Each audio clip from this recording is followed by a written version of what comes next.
wish I could go back to 1995. It was like such a great time. Yeah, right. When I was in college in the mid 90s. And then I think about, I lived in a dump of an apartment with mice, and I had no money and I had no car, and there were their own problems. But you only remember what was great about that, and you think about with the knowledge you have today. So yeah, there were good times and I can remember, but I am forgetting what happened an hour or two after that good time where I got into a jackpot of some part. That I'm forgetting. So the lie can be not just necessarily a lie, but the omission of something. It's dishonesty by omission because you forget the other things. You only remember the good nostalgia. Welcome to the Sober Friends podcast. My name is Matt J, and over there is Steve. And what we talk about are all the lies alcohol tells us.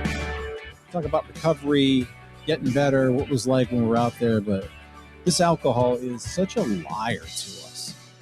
And I'll tell you, I wasn't in danger this weekend, Steve, but I could feel the lies from alcohol. My son had a volleyball tournament in Boston, and the whole family was down for this one.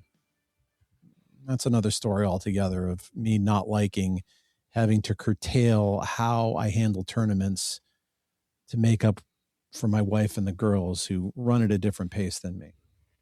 But we're in the south end of not the south end, but the Seaport area. Yep.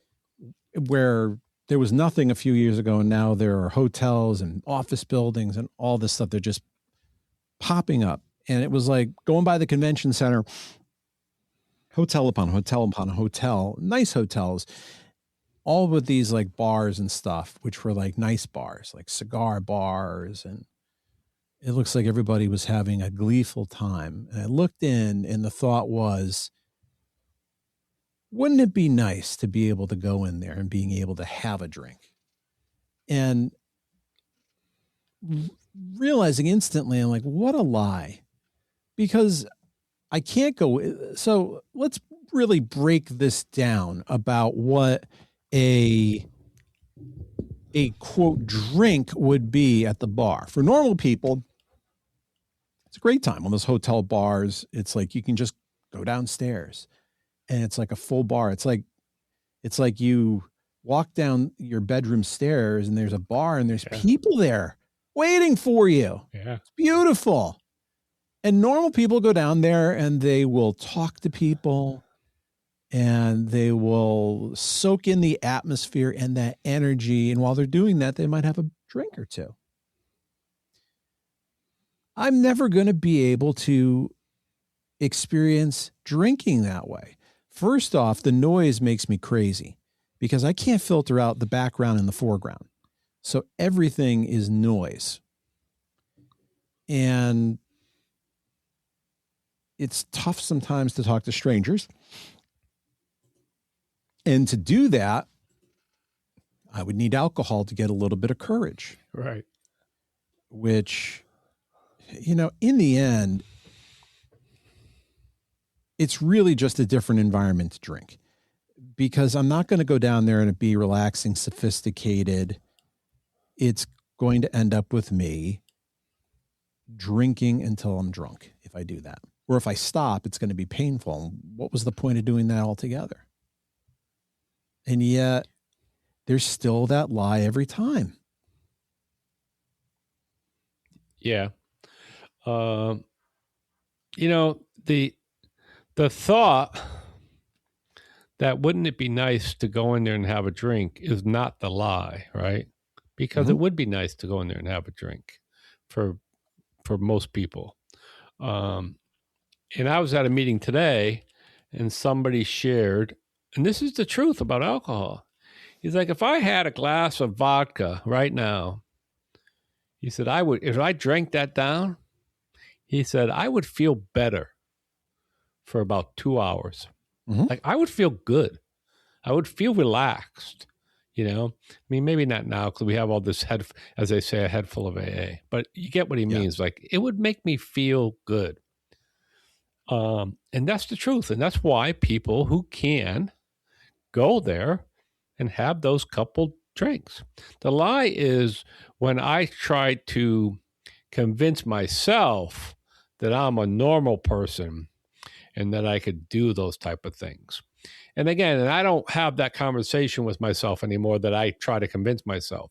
So the thought is there. I never hide from the fact that I would love to be able to go in and have a drink. I mean it.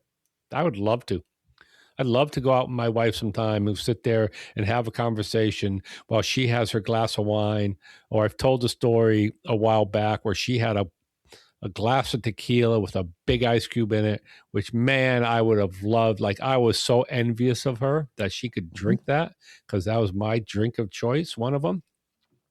And I was like, oh, I wish I could drink that. And I meant that. I wish I could drink that. But I can't. So the lie becomes, and the danger becomes when the I can't starts to get blurred or whatever. That's the lie to me. And that's the lie that my alcoholism tells me, is that for some reason, something's changed and something's different. Either I've just been given the key, right? I've been given that piece of that's the piece of information I needed in order to allow me to drink normally. Yep. For this alcoholic, there is no piece of information that will allow me to drink normally. It just isn't available. And again, I accept that today. But that doesn't mean on occasion I don't still feel that way. Mm-hmm. That I don't still see people drinking with, at least which seems like, and truthfully, everybody in that bar are not drinking without issues, right? Some of them have issues. Some of them will have problems. But what seems to be probably quite a few of them, right? With what seems to be, I forget how they put it in the big book, but without problems, so I just can't start looking at myself like that, because then when it comes to alcohol, I am not the same as other people. I am the same as other people in other ways, but when it comes to alcohol, I'm not. And today I know that, and today I understand that we were talking about other illnesses and other chronic disease, that I have the mind of a chronic alcoholic, right? Chronic means everlasting. It means it'll always be there. So if I don't treat my chronic alcoholic mind, then my disease will come back. If I had diabetes and I needed medication, or if I have high cholesterol and I need medication, I don't get my cholesterol down to a reasonable level and then say, oh, I'm going to stop my medication now. So I can't do that with my alcoholism either. No, absolutely. That would be insane. Right. I was thinking through how did this even come up, thinking about this walking by in Boston, trying to think of when you are going to be hearing this. It won't be the previous weekend. It will be the weekend before that. The reason we didn't have a show last week was because I was in Boston and I didn't think enough to tape ahead of time. And I was tired. That Boston trip, it was cold, it was rainy as hell, and it was dank, and it was dark. I don't sleep great in hotels. There was the time change. Right. I have been tapering off venlafaxine, trying to figure out, do I need this medicine anymore? Do I need to go on something else? And either way, I've got to come off of this stuff, and it's a lengthy process. And I forgot my Vyvanse, my ADHD medication, which just leaves me in a fog. I can do it. I notice I'm foggier. So all of my resistance was down, and it was enough to notice the bars. And They, looking back, they did have a little bit more color to them than they normally would. That they were warm and inviting, and that part of Boston, there's tourist traps. There's places for locals, and there's some swanky places. But it's just bullshit. It's bullshit, and you have to be on guard. And I also think there is something to be said of being okay with realizing, of being in that place of, wow, it does seem fun and I can't do it. Yeah. Yeah, I remember, when you're in a big city like that, like Boston, or if you go to New York, some of the bigger cities, and you're downtown, you're going to run into those situations where there's lots of bars, right? There's lots of entertainment, there's lots of restaurants, and you're going to see lots of people who are participating in that. And it brought me, as you were speaking, it brought me back to years ago. My wife and I, every 5 years, we like to do a decent trip, right? Second marriage for both of us, so we were older when we got married. So we're not going to see any big numbers, and we're not going to hit the 50 year. We won't even hit 40. So we try to do it. And years ago, I don't know, we might have been married 15 years. So we went down to the Keys. My wife always wanted. She had never been to the Keys, and I had been down there before. And we went to Key West, and I've been to Key West before when I was drinking.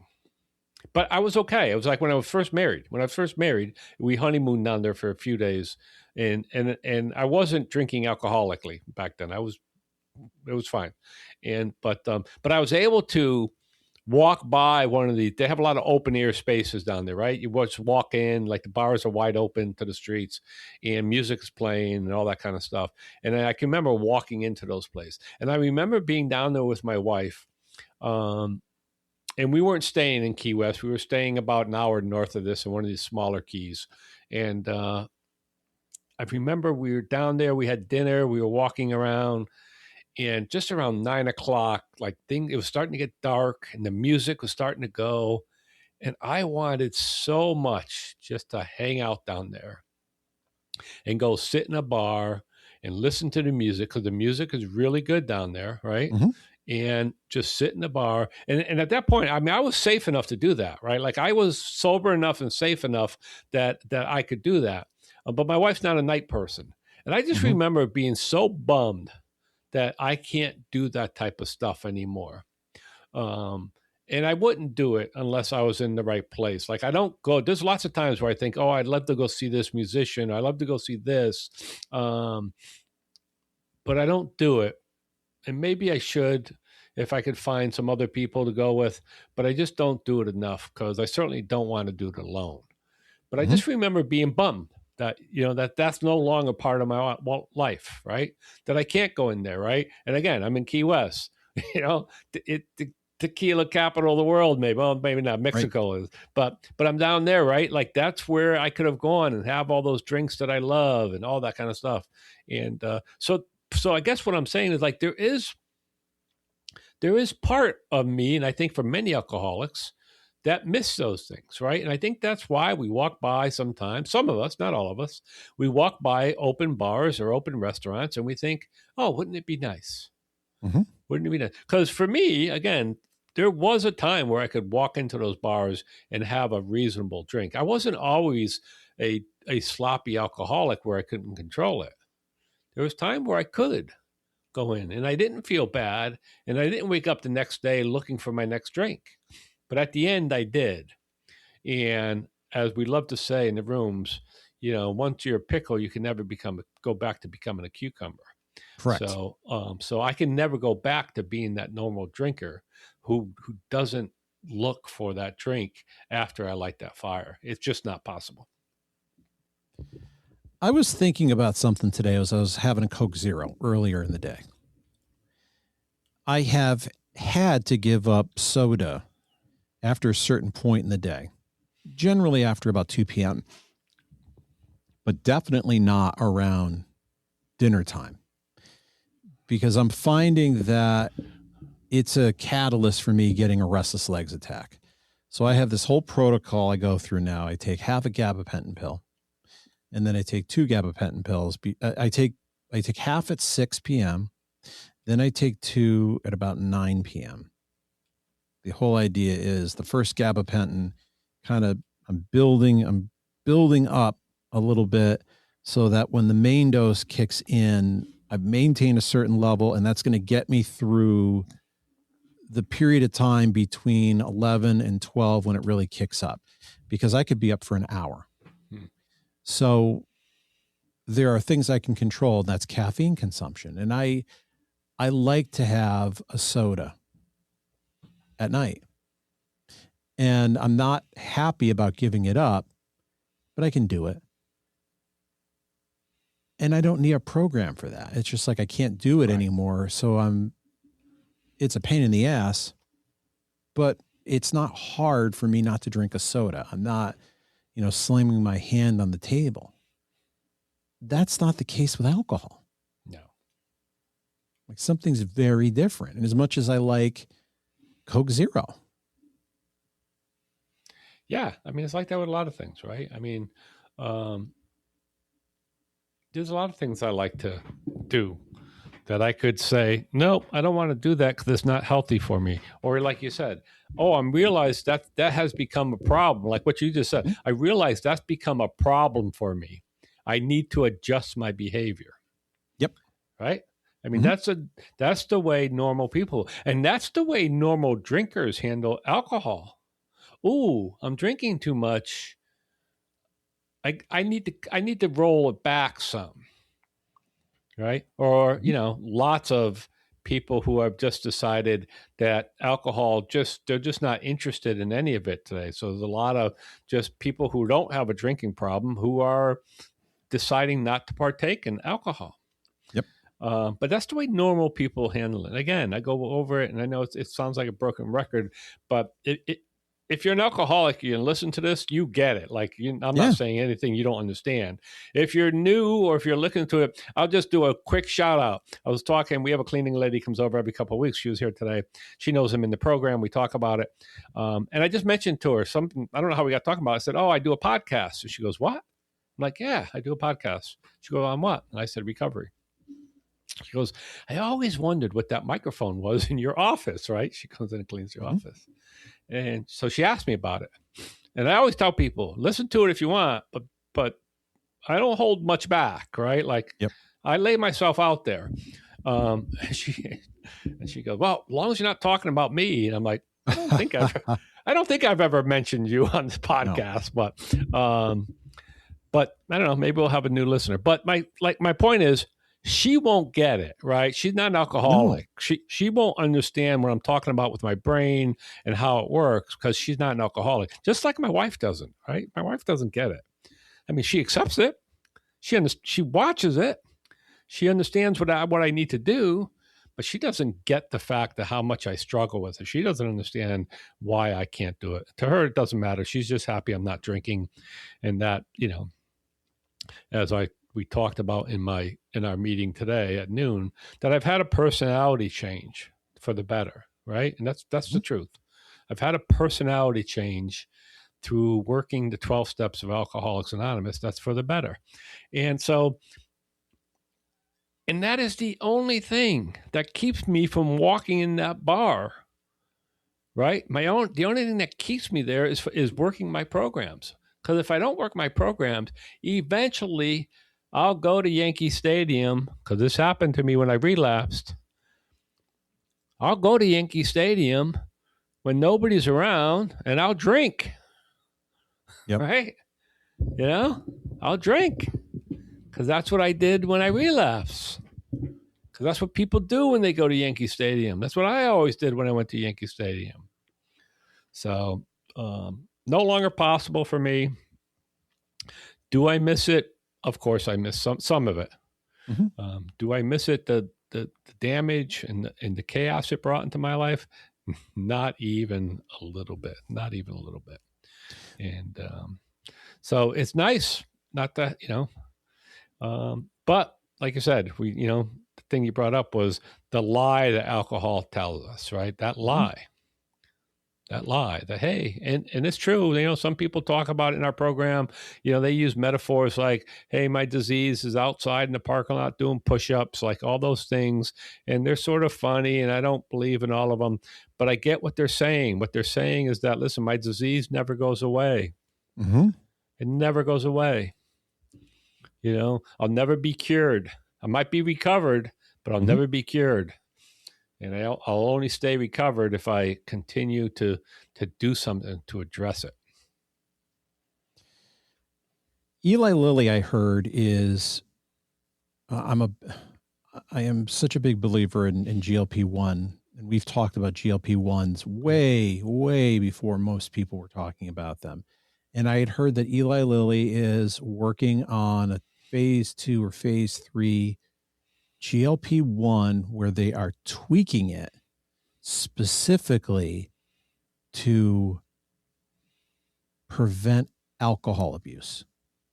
It's not like that's a side effect. No, they're trying to develop something very specific to alcohol use. Right. And even if that works, and I'm one of these people who prays it does, because I think that a drug like that you could take that immediately takes that craving away. Right. When you're at your worst, right when you decide you're going to stop, can get a lot of people in the door and keep them sober. And even if that works, it's not a cure, because you're going to have to take that drug forever for you not to have that craving to come back. Right. It's a lot like in some ways, I think you can with alcohol. I think you can learn those coping skills. And if you stop taking the drug, you'll be like somebody who is in recovery who doesn't take them. But in some ways it's like methadone or some of those other drugs that keep the heroin withdrawal from coming back. But it's like, it's not a cure. It is it would be a treatment that gives you more help than what we have today, which also then goes to show that there is something going on in the brain or chemically in the body that causes this. But even with that, it's not a cure. No. You still have to treat it somehow, however you're treating it. And that is kind of part of the lie.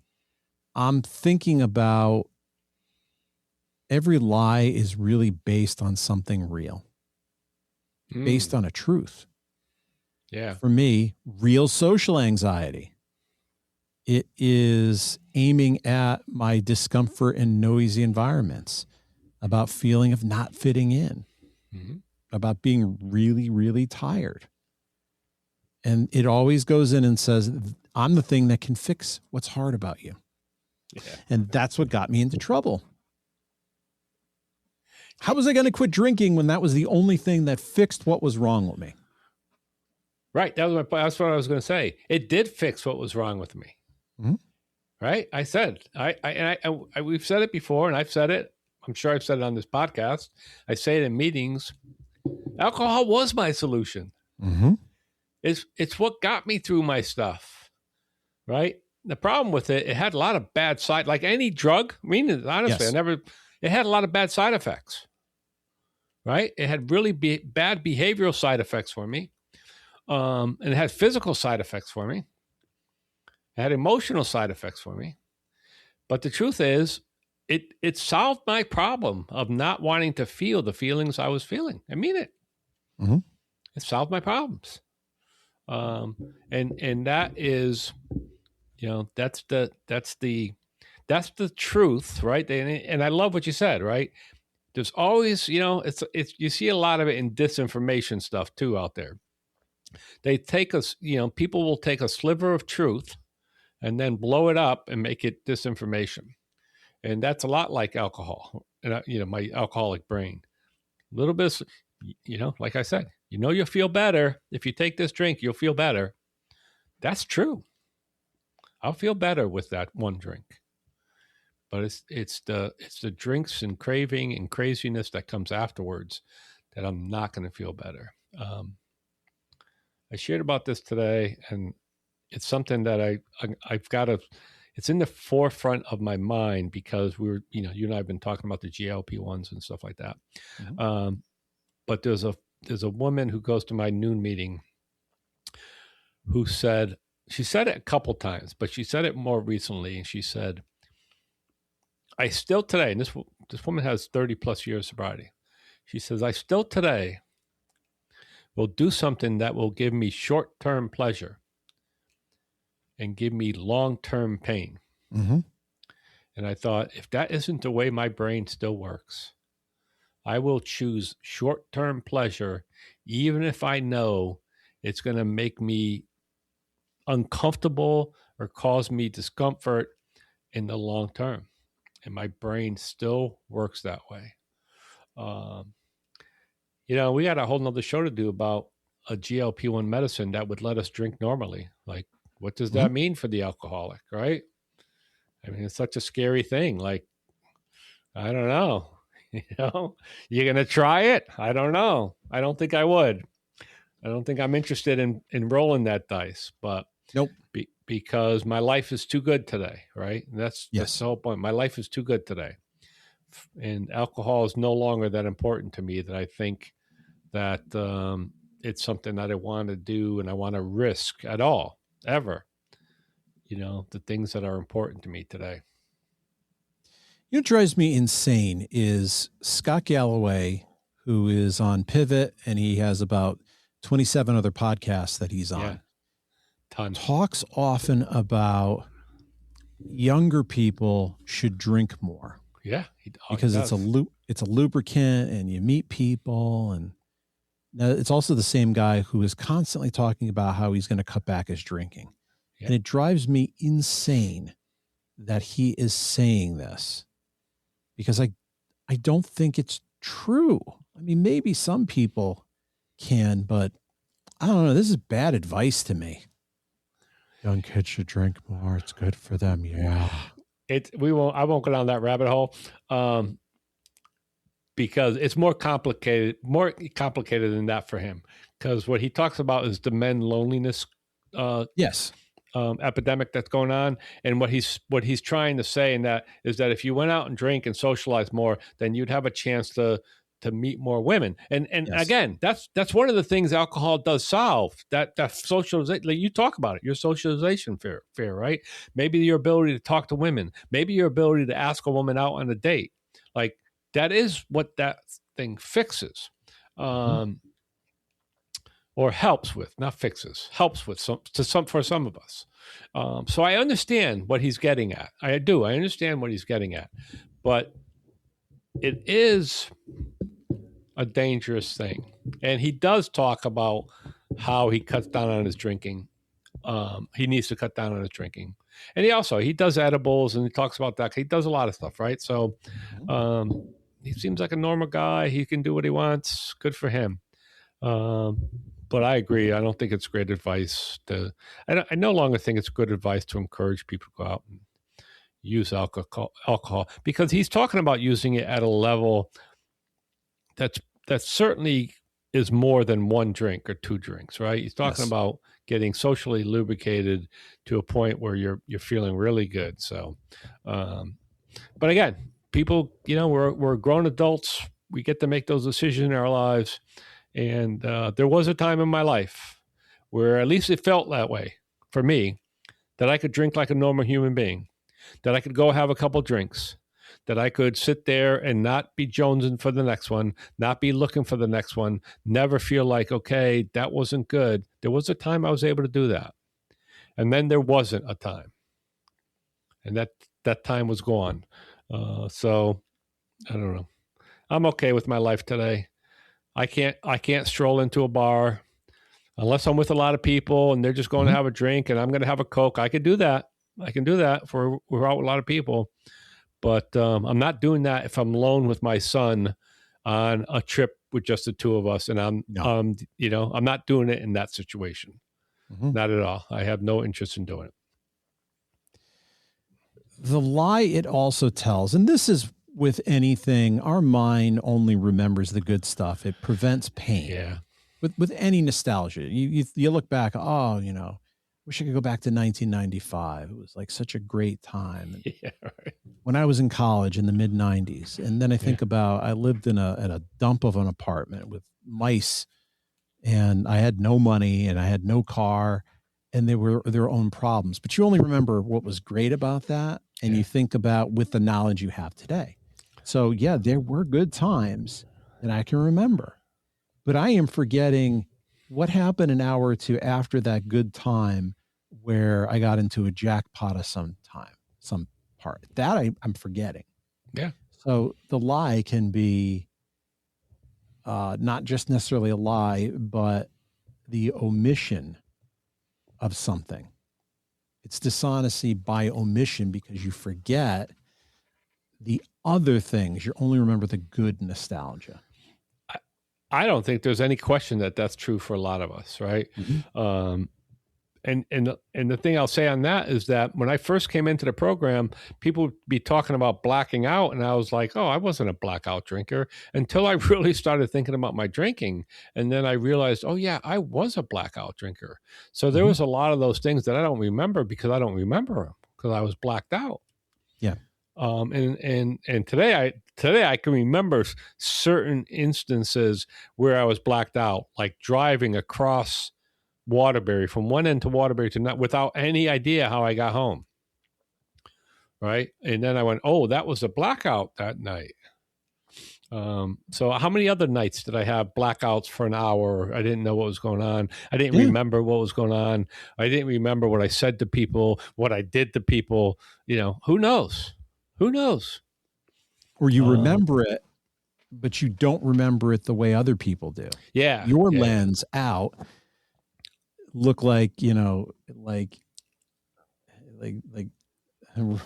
Rocky Dennis in the movie Mask, where he went into the fun house and he looked normal in the fun house mirror, but he had all types, his face was deformed. So I looked normal looking out of my eyes at what was happening when everybody said, "You are trashed, dude, and out of control."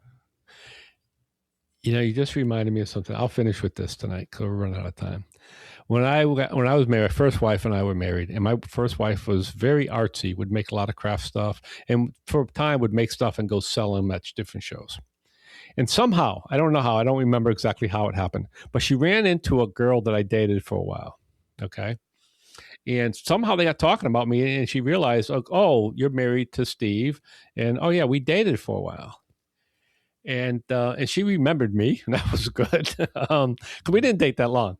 And she said, I said, oh, yeah, what did she say about me? She said that you partied a lot. She remembered you well. That's what she remembered me as. Yeah. The guy who partied a lot. Now, if you asked me how she would have remembered me, it wouldn't have been that.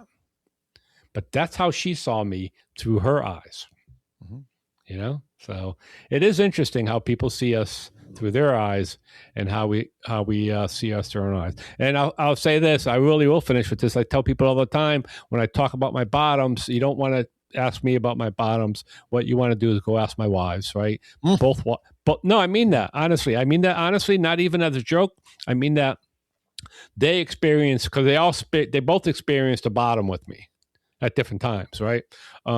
And they experienced it very differently than I experienced it. And if you really want to know what it was like in real terms, you should go talk to them. Lie was never about the drink. It was about the person you thought it would make you. Yeah. All right, everybody. If you have some thoughts on that, Matt at SoberFriendsPod.com or on social media at SoberFriendsPod. All right, Steve. We'll see you next week. Yeah, thanks, Matt. Bye, everybody.